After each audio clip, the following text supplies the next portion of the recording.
जंगे यरमुक, जिसमें मुसलमानों की तादाद सिर्फ 30,000 थी और काफरों के लश्कर की तादाद तकरीबन 12 लाख थी। काफरों ने 12 लाख में से 60,000 का लश्कर निकाला और मुसलमानों से कहा कि पहले इनका मुकाबला करो। तो हजरत खालिद बिन वलीद ने सिर्फ 60 सहाबियों का दस्ता लेकर उन 60,000 के मुकाबले में आए। तो उनको देखकर काफर हंसने लगे और कहने लगे, अपनी जान पर रहम करो, 60 लोग 60,000 का मुकाबला करेंगे। और फिर यूं ही जंग का आगाज हुआ और देखते ही देखते सिर्फ 60 मुसलमान उन 60,000 पर इस तरह टूट पड़े कि देखते ही देखते उनकी सफों को तितर बितर कर दिया और वो जिधर का भी रुख करते अपने पीछे लाशों के ढेर लगा देते। और फिर 60,000 काफर सिर्फ 60 मुसलमानों के सामने टिक ना सके। पर सवाल ये आता है कि इस जंग के पीछे की असल वजह क्या थी। बाज़ंतीनी सल्तनत के दरमियान लड़ी गई, जिसमें मुसलमानों को फैसला कुन फतेह हासिल हुई और पूरा बिलादुल शाम खिलाफत राशिदा का हिस्सा बन गया। अर्दन में यरमूक नाम का एक दरिया है, जहां पर मुसलमान और रूमी फौजियों के दरमियान शदीद जंग छिड़ गई थी। रूमियों ने चूंकि मुसलमानों के हाथों लगातार शिकस्तें खाई थी और शामात से हटने के लिए मजबूर हुए थे, इसलिए उस कोशिशों में लगे हुए थे कि मुसलमानों के खिलाफ एक अजीम जंग लड़कर इंतकाम लें। और इस बार 8 लाख फौजी कुवत इकट्ठा करके और एक रिवायत के मुताबिक 10 लाख नफीस पर मुश्तमिल लश्कर को यरमूक के मैदान पर मुसलमानों के मद्दे मुकाबला लाकर खड़ा किया। यरमूक का मैदान है, रूमियों का बहुत बड़ा लश्कर सामने है। अबू उबैदा को इतला मिली कि रूमियों का 60,000 नसरानी अरब का लश्कर जंग के लिए आ गया है।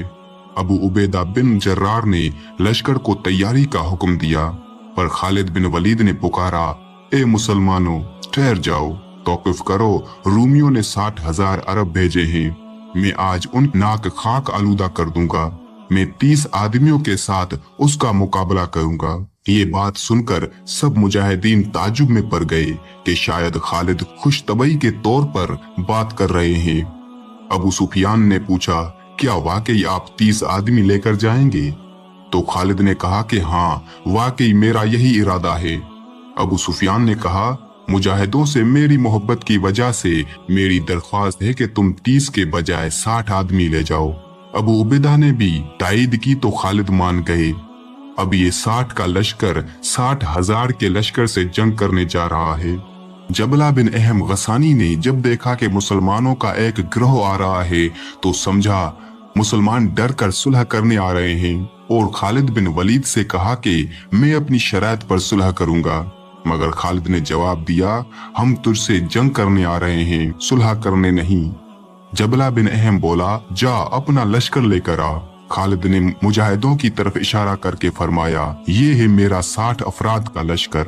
जबला बिन अहम ने कहा, मैं नहीं चाहता कि अरब की माएं ताना दें कि जबला बिन अहम ने 60,000 के लश्कर से 60 आदमियों पर चढ़ाई कर दी।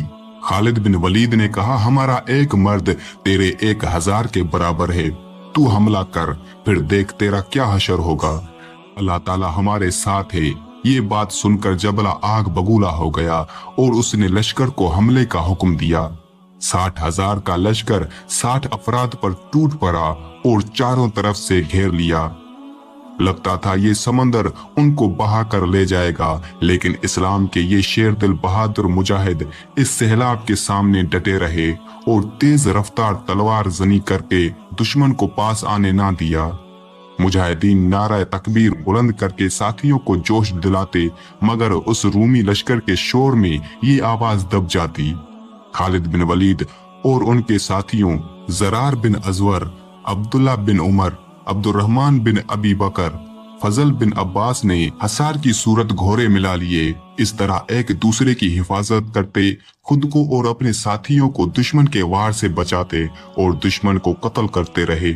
सुबह से शाम हो गई, रूमी सिपाही निढाल हो गए, मगर मुजाहिदीन ताजा दम लग रहे थे। जब शाम तक अबू उबैदा को कुछ खबर न आई तो लश्कर को हमले का हुक्म देने लगे।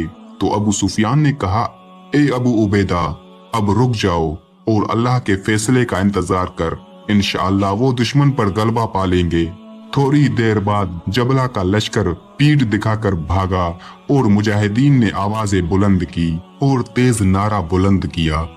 फिर ये लश्कर यूं डर कर भागा गोया किसी आसमानी मखलूक ने डराया हो, और जबला बिन अहम सबसे आगे था। उस मुआरके में 10 मुसलमान शहीद हुए, 5 मुसलमान कैद हुए, रोमियों के 5000 लोग कत्ल हुए। यरमूक में मुसलमानों की क़यादत अबू उबैदा इब्न अल जर्रार रज़ियल्लाहु अन्हु कर रहे थे, जिसने मुसलमानों की पहली फौजी दस्ते को यरमूक रवाना किया था। उसके बाद साद बिन आमिर की क़यादत में मुसलमान मुजाहिदीन का दूसरा दस्ता उनकी मदद के लिए रवाना किया। दोनों फौजों में शदीद जंग छिड़ गई।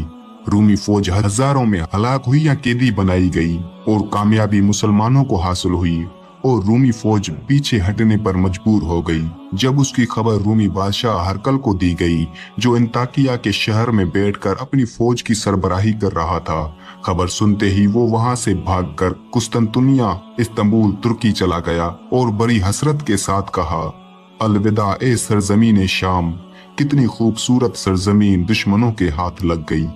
तारीखदानों के मुताबिक इसमें ईसाइयों को बेइंतहा जानी और माली नुकसान हुआ और वाज़े फतेह मुसलमानों को हासिल हुई।